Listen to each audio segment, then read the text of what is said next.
Julian chased me for 2 years and spoiled me for 5. 5 years ago, he was supposed to have died in the line of duty. His body never recovered. Today, 5 years later, Captain Reed personally called me, saying Julian had been found, alive and well, but he's getting married. On the way to that coastal town, Captain Reed and the accompanying police kept trying to dissuade me, but I wouldn't give up.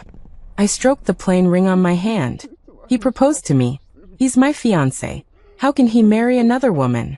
Plane to bus. The 5-hour bus ride made me sick as a dog. After 10 hours, the 4 of us finally arrived in that town. Over there. Captain Reed pointed to a guest house called Sunny Days. The previously unknown and suddenly became popular because of a set of photos taken by a tourist. The owner who suddenly appeared in the photos became a huge fan favorite. Even though only a profile was shown, it was enough to drive a group of people crazy. Captain Reed glanced at me. He doesn't remember anything. You must. I stared intently at the door, all my senses lost. When Captain Reed pushed open the door, the conch shell wind chimes rang out a crisp sound. Before us was a large courtyard. A pebble path only led to the house. There was a huge swing in the courtyard, along with a golden retriever and many cats. I looked at the animals in surprise. Suddenly, a person walked out from behind a curtain made of seashells. The person was tall and long-legged. His arms under the black t-shirt were firm and streamlined. His profile was clean and sharp. The moment I saw him, my body froze in place uncontrollably, my back tingling, my head buzzing. It was as if all my physical functions had been lost in an instant, and I could only stare at the man in front of me with all my strength. I've seen people who looked 80% like Julian, even with the same beauty mark under the corner of his eye, but I knew at a glance he wasn't Julian. The person in front of me was very different from my young man.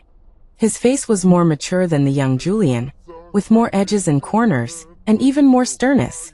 I couldn't help but get closer and closer until I saw the beauty mark at the corner of his eye, the red string around his neck. Julian.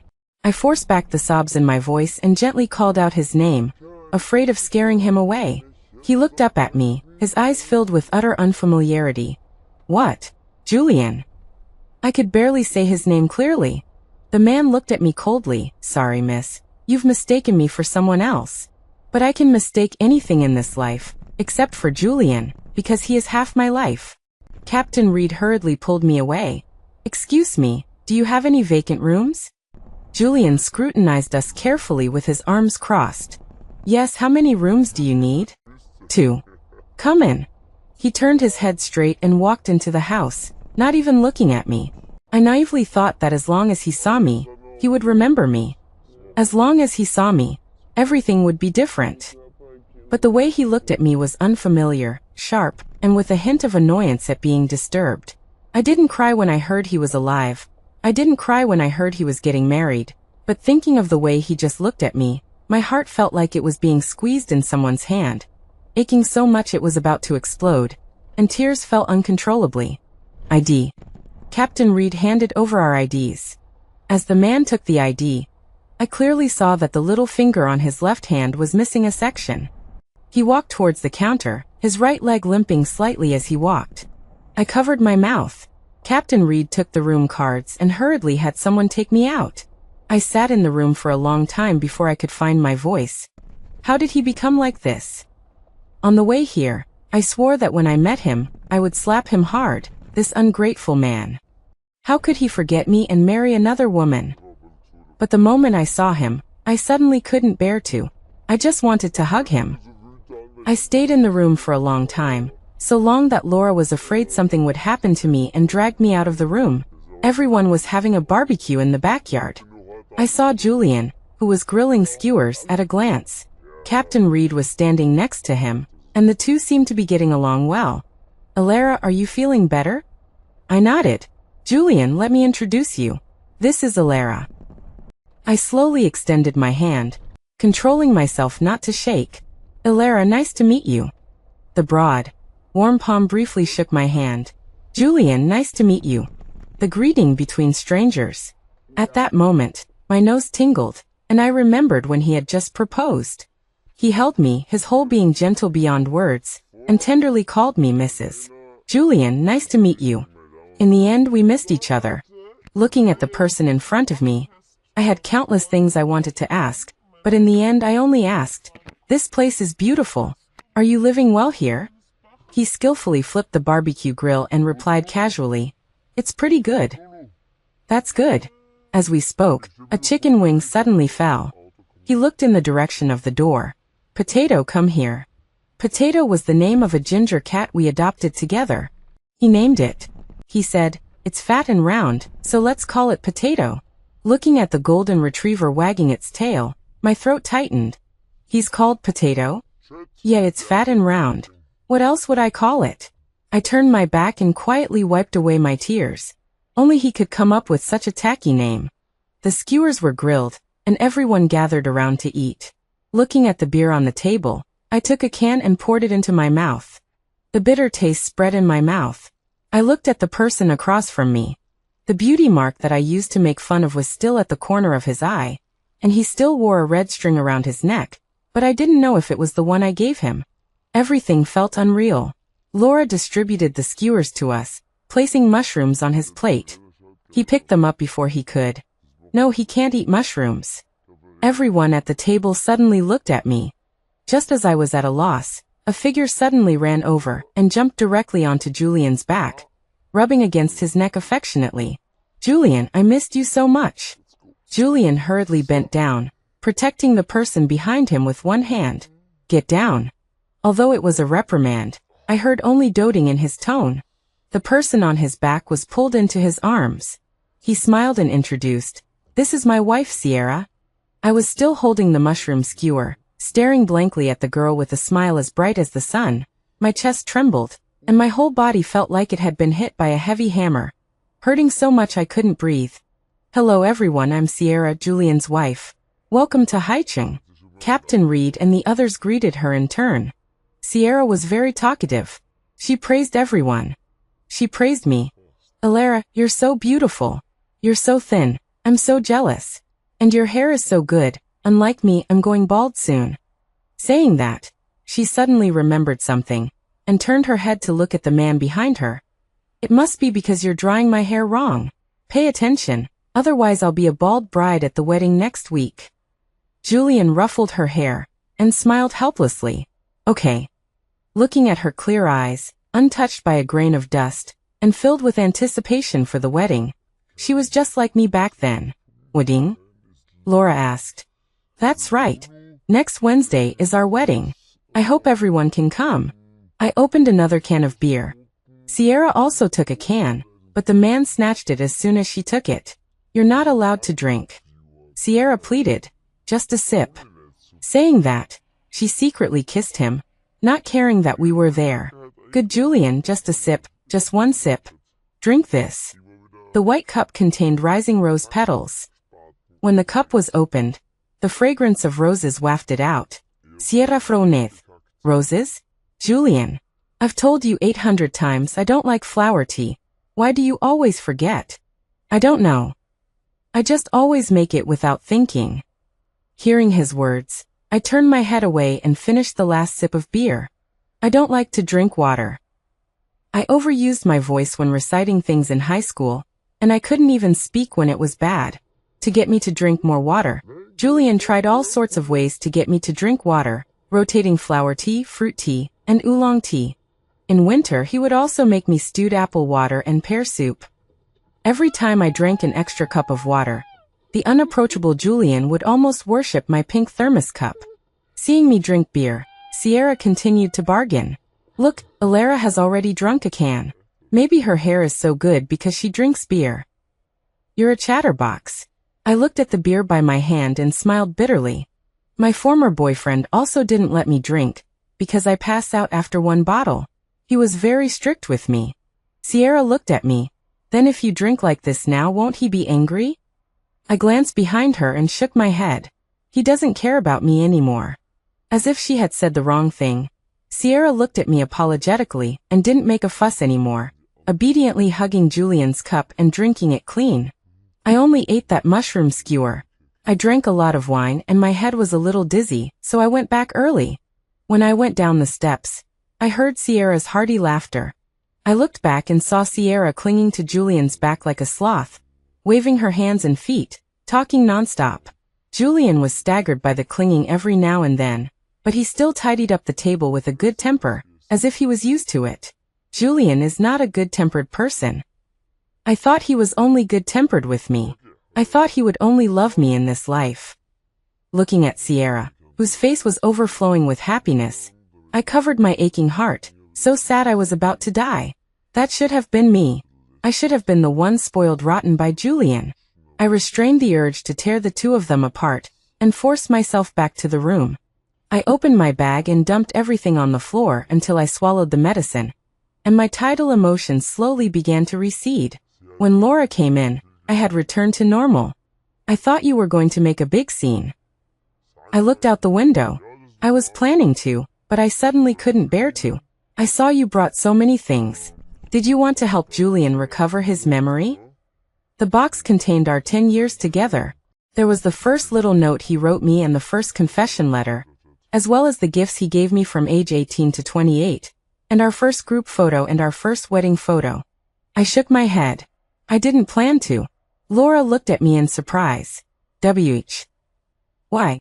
Thinking of the tragic death of Julian's parents, I closed my eyes and steadied my emotions.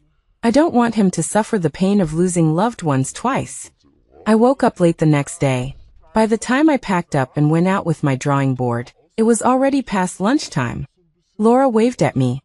Alara, I saved some food for you. Everyone was chatting at the wooden table in the courtyard. When Sierra saw me, she ran to the house and came out with an orange envelope in her hand. She offered it to me like a treasure. Alara, we don't have many relatives. This is a formal invitation for you to attend our wedding. It was a very formal invitation. I took the envelope but didn't have the courage to take out the invitation inside. Sierra kept urging me. Alara, you're studying art. Can you help us see how this invitation is designed? The thin piece of paper felt like 1,000 pounds. Come on, let me see. This color is so beautiful. Laura hurriedly said. I think so too. Julian chose this orange, and I chose purple, but the orange effect is better. Alara, what color do you like? I put down the easel and pointed to my orange clothes. Before high school, I didn't have a favorite color. Until one time I wore an orange jacket, and Julian said I looked good in orange. From then on, orange became my favorite color. Sister Alara, your taste is so similar to my Julian's. My Julian. Hearing those 4 words felt particularly jarring. Once upon a time, Julian loved to call me in front of others, my Alara. Seeing my expression, Sister Laura immediately took the invitation from my hand. The comic inside looks like you, very cute. But is this in the evening? The wedding is in the evening. Sierra rubbed her face. Julian requested that. Because he said. Because someone can't get up. Sierra stared blankly at me. Sister Alara, how did you know? That's exactly what Julian said. But the most important thing is Julian especially likes the evening. Julian had said that he liked the evening the most because at that time, Sleeping Beauty turned into his girlfriend. I naturally need a lot of sleep. Getting up at 5:30 in the morning in high school was the worst torture for me. For those 3 years, every morning, I would sit behind Julian's bike, close my eyes, and continue sleeping while holding on to him. I could dream 3 dreams during the 10-minute break between classes. Every time I woke up, his school uniform was draped over me. I remember once, while half asleep, someone sighed in my ear. Sai, you sleep so much, what am I going to do with you on our wedding day? Until I turned 24, I woke up in the morning from his stubble pricking me. I pushed him and continued sleeping. He pulled me into his arms, gently patted my back, and said in a hoarse voice, Alara, let's set our wedding for the evening. I hummed in response. He kissed my forehead and breathed a sigh of relief. I have to let my little sleepyhead get enough sleep. Or what if she throws a tantrum and doesn't marry me? Who would I complain to? And now, it's not that I won't marry him, but he's not marrying me. There's really no one to complain to.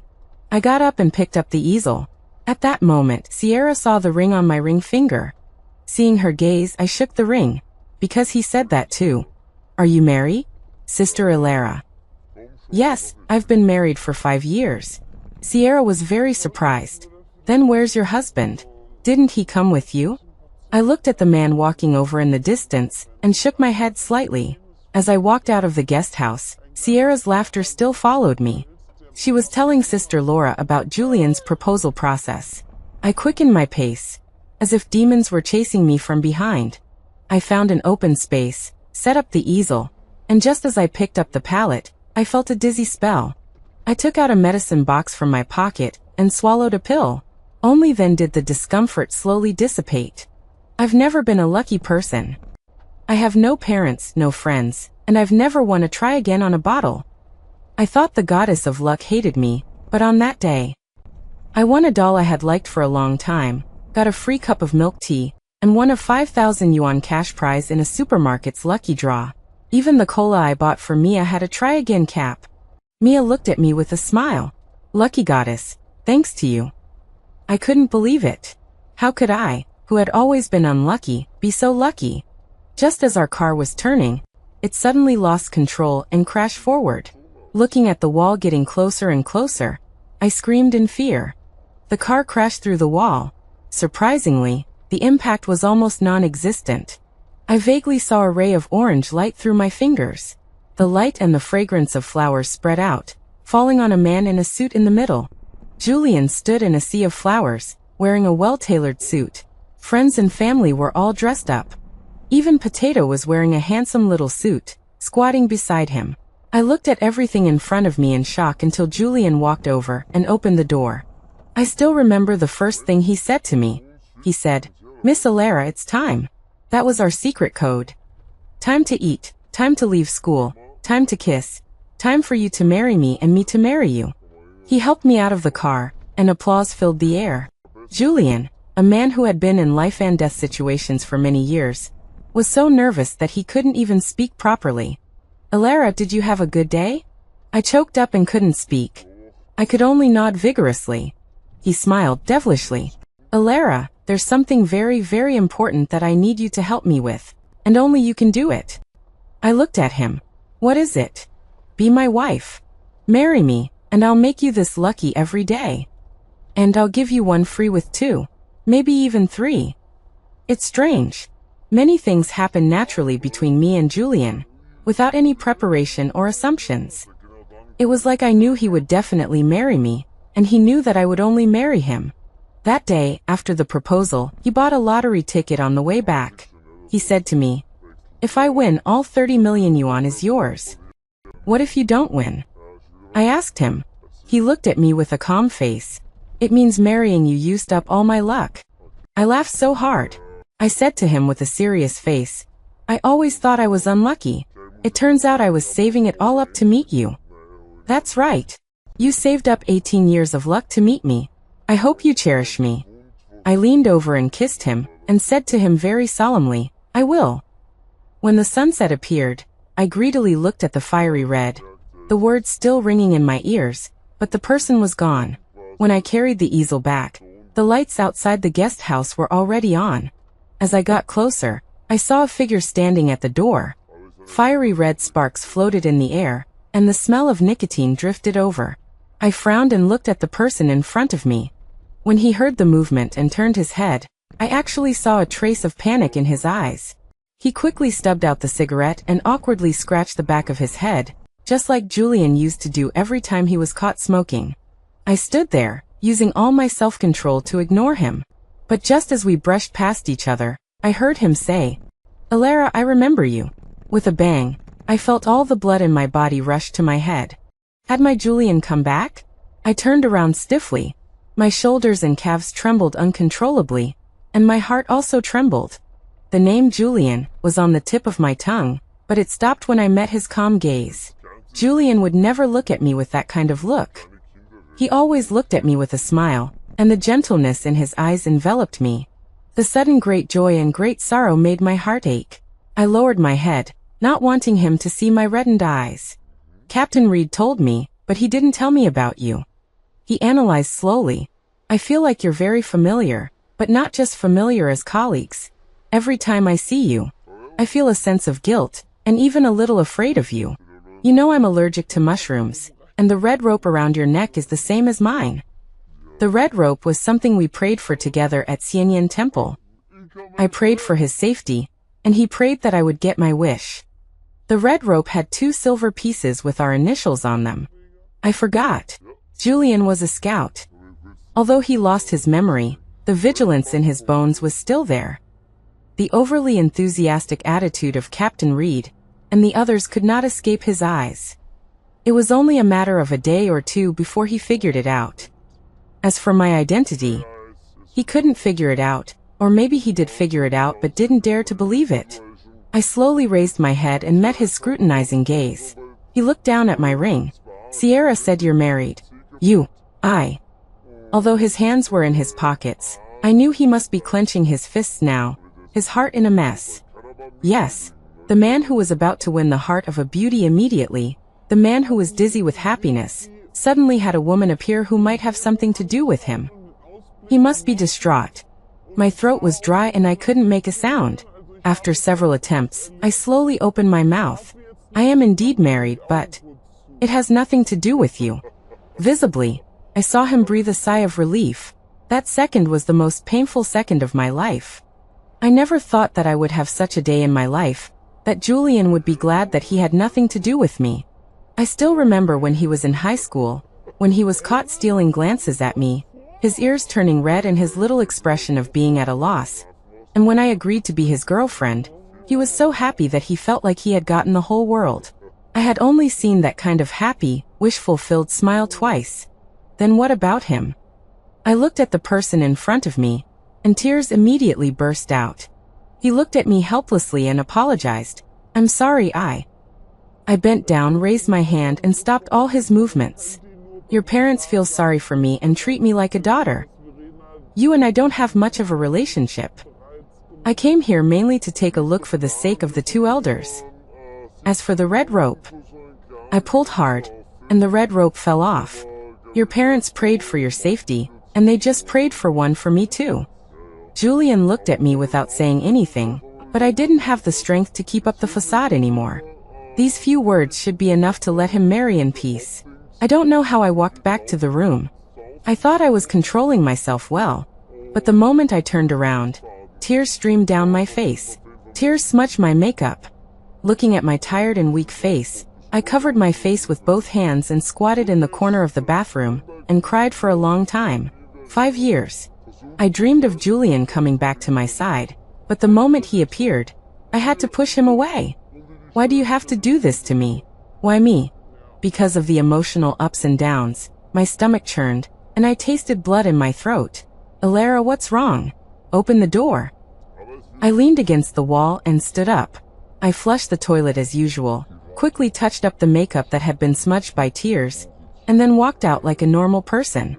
"I'm okay, I accidentally fell." Sister Laura's distressed gaze made my heart ache. "You don't have to hold it in front of me." I turned my face away. "I'm okay." Sister Laura looked at me, hesitant to speak, and finally patted me and went back to bed.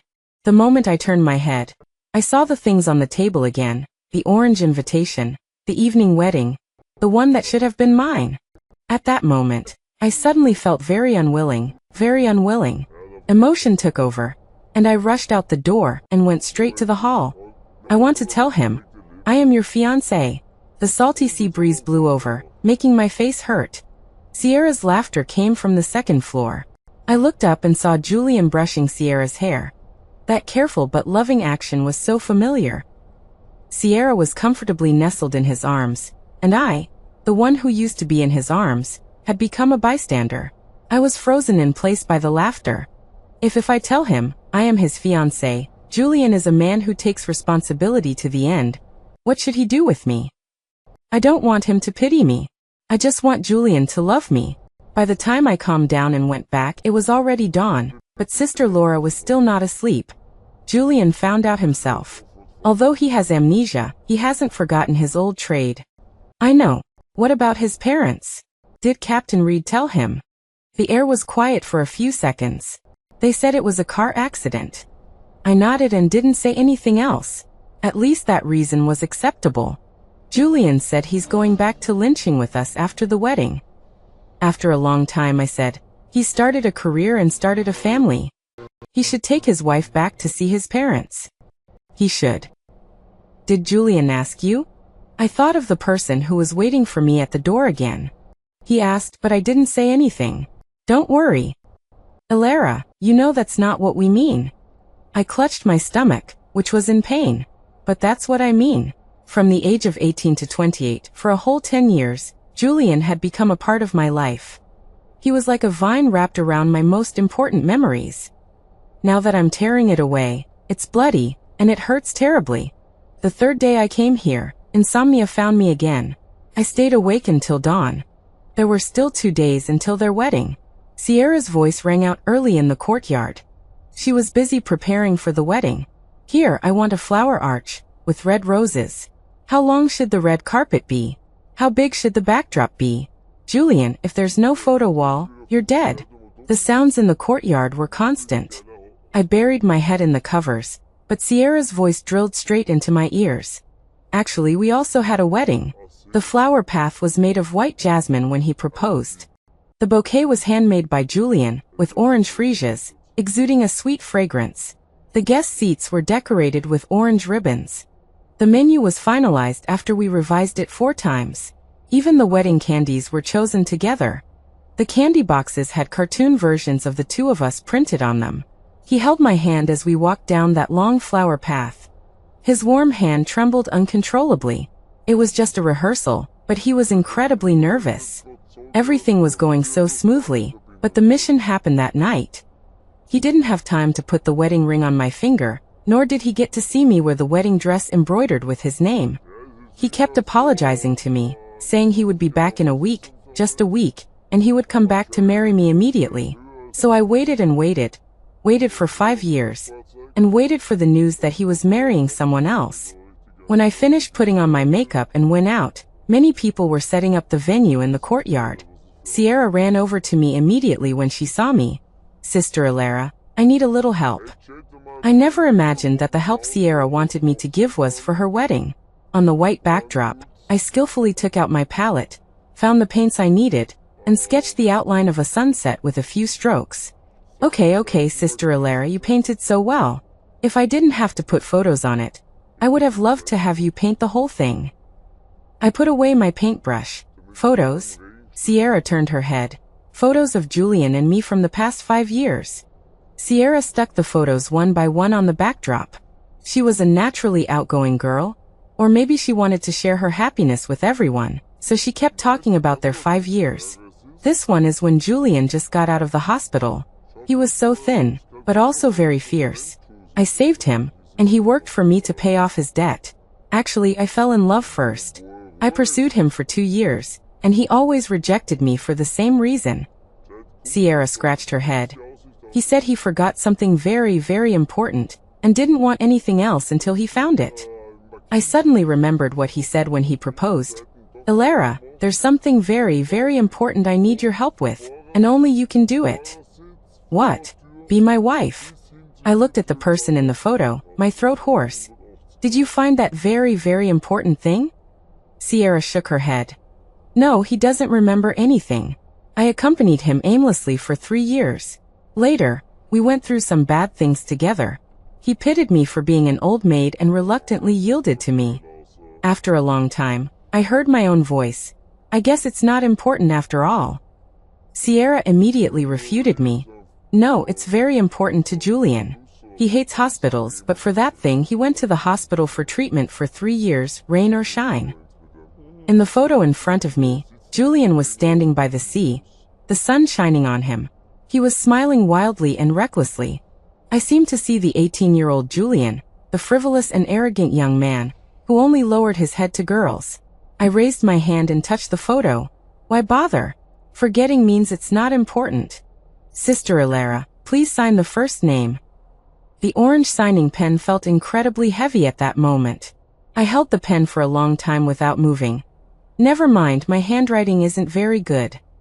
The flowers for the wedding needed to be ordered in advance. Julian was busy arranging the wedding with Sierra, so Sierra dragged me out with her. Actually, I really wanted to refuse, but I also wanted to hear her talk about him for the past 5 years. The flower shop was in town. The shop was small, But there were many flowers, Mr. Wallace, 1,000 red roses, needed the day after tomorrow. It looked like they were acquaintances. The owner gave an okay gesture. We just got some new freesias, very fresh. Do you want to take a few? Sierra shook her head. I like flowers with a strong fragrance and vibrant colors. That's not my flower.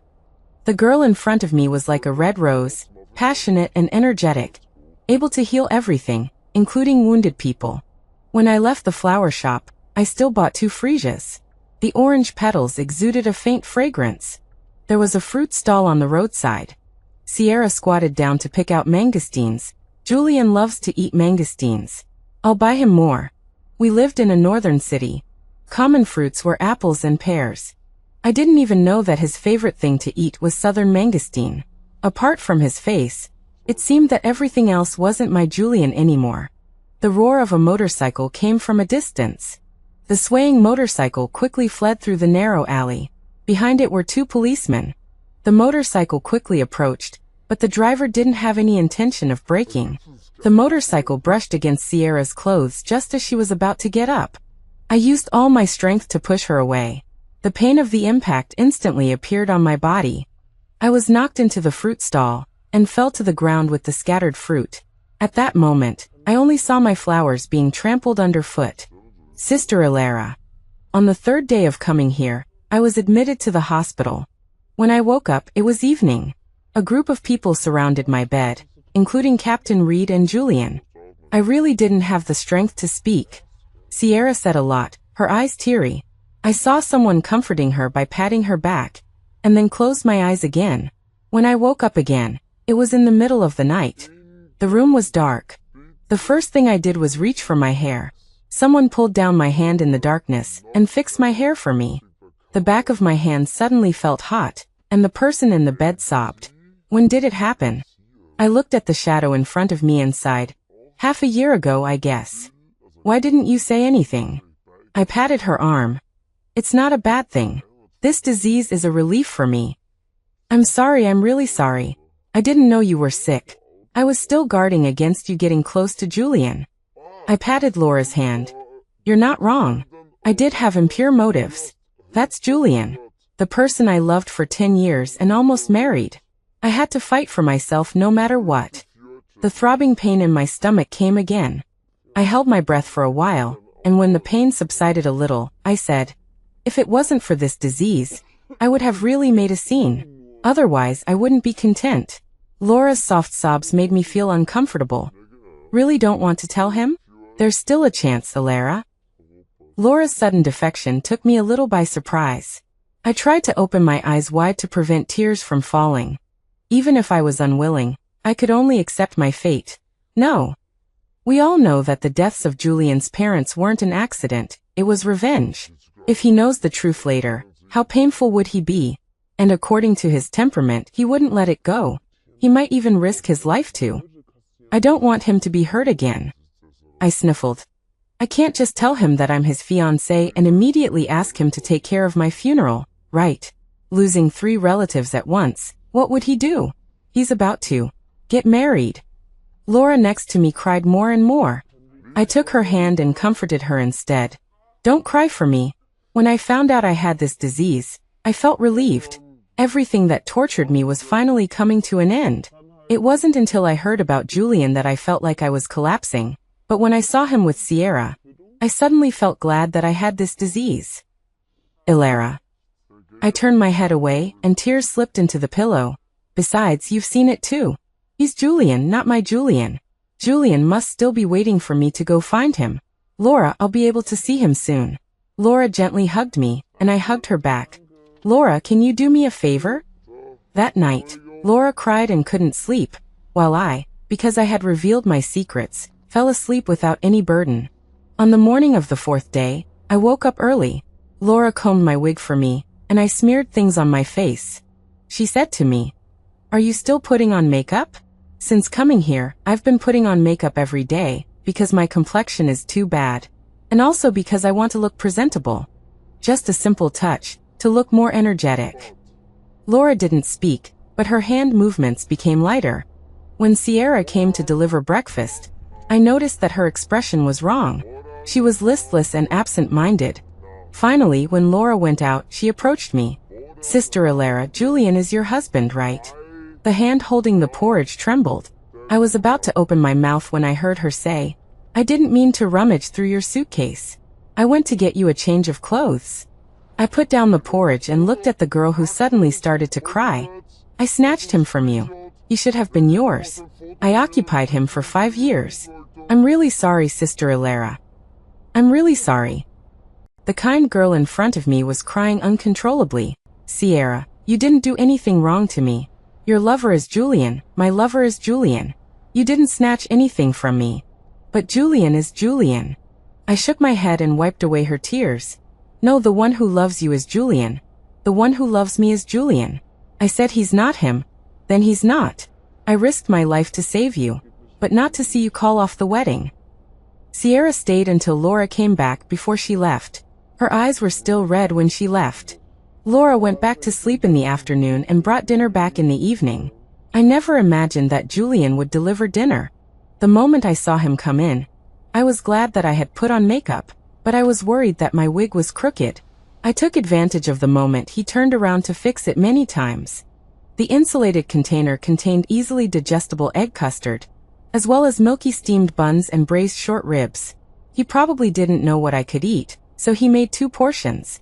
What surprised me the most was that there was also dessert, sweet potato cheese. I really wanted to taste the braised short ribs he made. I wondered if he put too much soy sauce this time, but my stomach could only accommodate a little bit of egg custard. I sat on the bed, and Julian stood by the window. We didn't say a word, but it didn't feel awkward at all. Once upon a time, we would take a nap until evening. I would sit on the bay window and play guitar, and he would lie on the bed and watch me, without saying a word, just because we understood each other. It was rare that my stomach was quite cooperative today. I finished the egg custard in the bowl. I was just about to take the sweet potato cheese when he came over and handed it to me. "Thank you." "No need to thank me. You saved Sierra. I should thank you." The originally sweet potato cheese was now full of bitterness. I ate a few bites hastily and finished dinner. I knew he had something to say, but in the end he only said 4 words, "Get well soon." I knew I should say some auspicious words now, "Happy wedding, grow old together," etc., but I couldn't say a word. "Thank you, I hope you." I used a little strength to continue speaking, "Live well." "Forgive me, this is the greatest blessing I can say." Julian nodded, picked up the insulated container, and left. My gaze followed his back. The moment the door closed, I pulled out the 4-drip and hobbled to the window with my injured leg. His back appeared in my sight again. I greedily looked at his back, wanting to engrave it in my mind. After all, this was the last time I would see him. The 5th day I came here was Julian and Sierra's wedding. I heard that my seat was in the 1st row. But I'm sorry, I'm already on the train. The train ticket was bought a long time ago, back to Lynn City. I started to have a stomach ache not long after I sat down. In the past few days, the frequency of stomach pains has been increasing. I know that the thing I asked Laura to do is about to happen. After being with Julian, I became very delicate. I would throw a tantrum at every little pain. Julian's friends all said that he had a bad temper, but since he started dating me, his temper has been so good that he has no temper. Even if I was being unreasonable, he would still coax me. I really liked that. He would always hug me tightly, his low and deep voice close to my ear. I heard him call me baby, and the pain disappeared in that instant. But now, the pain on my body is 100 times more painful than when the glass pierced my skin. I lay on the table and called his name. "Julian, why haven't you come to coax me yet?" The train traveled north all the way. Under the effect of the painkiller, I fell asleep. I dreamed that I had returned to high school and saw the 18-year-old Julian. The Julian whose eyes were only on me. The Julian who only loved me. If there is a next life, I hope that the first person I meet in my youth is still Julian.